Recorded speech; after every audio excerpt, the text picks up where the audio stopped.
একদিকে কাঙাল পাকিস্তান, অন্যদিকে চীন, তাদের নজরদারি রীতিমতন ভারতের কাছে যেন মাথা ব্যথার কারণ হয়ে দাঁড়িয়েছে। তবে ভারতও এবার এক ধাপ এগিয়ে গিয়েছে। কোনো সেনা বা কেউ নয়, বেলুন টেকনোলজি দিয়ে চীন এবং পাকিস্তানের ওপরে এবার নজরদারি ভারতের।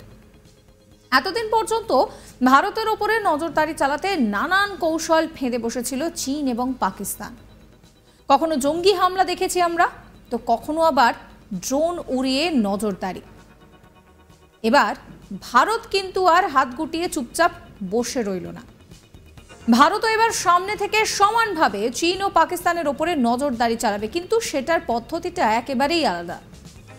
ভারতের কাছে এমন এক টেকনোলজি আছে যা দিয়ে এই নজরদারি চালাবে। বর্তমান সময়ে যুদ্ধ আর আগের মতো হবে না। আমরা দেখেছি যে রাশিয়া ইউক্রেন, সেখানে যুদ্ধ হচ্ছে, ইসরায়েল ফিলিস্তিন, সেখানে যুদ্ধ হচ্ছে, এবং প্রত্যেক সময় যেন যুদ্ধের প্যাটার্ন পাল্টে যাচ্ছে। অর্থাৎ আগে যে ধরনের যুদ্ধ আমরা দেখে এসেছি, সেই যুদ্ধ আর এখনের মধ্যে অনেক তফাৎ রয়েছে। একেবারে আনম্যান্ড হতে চলেছে যুদ্ধ, তা কিন্তু বহু বছর ধরেই বোঝা যাচ্ছে।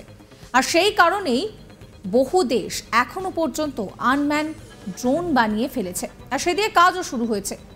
বিশেষভাবে ইন্টেলিজেন্সের ওপরে জোর দেওয়া হচ্ছে, অর্থাৎ এআই এর ওপরে জোর দেওয়া হচ্ছে। আর সেই কথা মাথায় রেখে এই কাজের ওপর এবার জোর দিচ্ছে দেশীয় সংস্থাগুলিও। বিভিন্ন দেশের উপরে নজর রাখতে বা গোয়েন্দাগিরি করতে একের পর এক অত্যাধুনিক টেকনোলজির উন্নয়ন করছে দেশ। হ্যাল বা হিন্দুস্তান অ্যারোনটিক্স লিমিটেডের কমব্যাট এয়ার টিমিং সিস্টেম প্রোগ্রামের অন্যতম হল এই হাই অল্টিটিউড স্যাটেলাইট। ভবিষ্যতে এই যুদ্ধের কথা মাথায় রেখেই এই স্যাটেলাইটটি তৈরি হচ্ছে। ইনফিনিটি হল আনম্যান্ড ড্রোন, যা মাটি থেকে বহু উঁচুতে উঠতে সক্ষম। প্রায় 70,000 ফিট উচ্চতায় উড়বে সোলার পাওয়ারের সাহায্যে। এই টেকনোলজি একেবারে আকাশে উড়লে একটানা 3 মাস পর্যন্ত তা উড়তে সক্ষম। হ্যাল এটিকে বেঙ্গালুরু স্টার্টআপ সংস্থা নিউ স্পেসের সঙ্গে একত্রিত হয়ে তৈরি করতে চলেছে।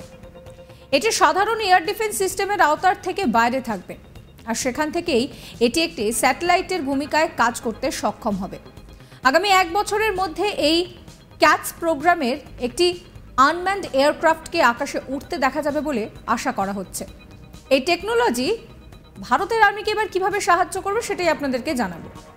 এই ড্রোন একেবারেই আলাদা, সেটা তো বর্ণনা শুনে বুঝতেই পারছে। এতে বিভিন্ন ধরনের সার্ভিল্যান্স এবং কমিউনিকেশন গ্যাজেট রয়েছে, যা এটিকে আকাশ থেকে বহু উঁচুতে অন্যান্য ক্যাটসের সদস্যদের ওপর বা তাদের মিশনের রিয়েল টাইমের তথ্য দেওয়ার সঙ্গে সঙ্গে বিভিন্ন রকমের তথ্য দেওয়া নেওয়ার ক্ষেত্রেও সাহায্য করবে।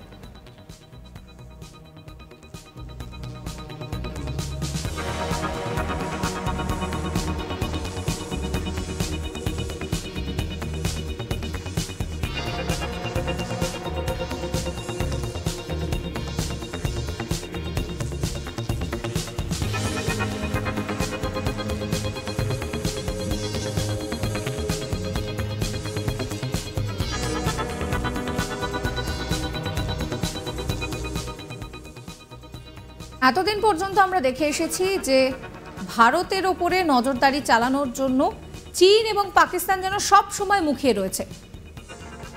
চীন যেন রীতিমতন তাদের সেনা মোতায়েন করছে, লাল বাহিনী দিয়ে ভারতের ওপরে নজরদারি চালাচ্ছে, আর পাকিস্তান তো সমানে গুলি বৃষ্টি, সিজফায়ার এই সমস্ত করেই যাচ্ছে। এবার ভারতও কিন্তু চুপ থাকলো না। চীন এবং পাকিস্তানের ওপরে নজরদারি চালাতে ভারতও নতুন ফন্দা তৈরি করে ফেলেছে। কখনো জঙ্গি হামলা চালিয়েছে পাকিস্তান, কখনো চীন ড্রোন উড়িয়েছে। এবার এই সমস্ত কিছু দেখে ভারত আর চুপচাপ হাত গুটিয়ে বসলো না। ভারতও এবার সমানভাবে পাকিস্তান এবং চীনের উপরে নজরদারি চালাবে, তবে সেই পদ্ধতিটা একেবারেই আলাদা। কারণ ভারতের কাছে এমন এক টেকনোলজি এসেছে যেখানে এই পাকিস্তান এবং চীনের উপরে নজরদারি চালানোর জন্য বা তাদের অ্যাক্টিভিটি একেবারে রিয়েল টাইমে জানার জন্য কোনো মানুষের আর প্রয়োজন হবে না। সেক্ষেত্রে যেটা বোঝা যাচ্ছে যে এখন যে ধরনের যুদ্ধ হচ্ছে তা অতীতের থেকে অনেকটাই আলাদা। এখন একেবারে আনম্যান্ড যুদ্ধ হচ্ছে।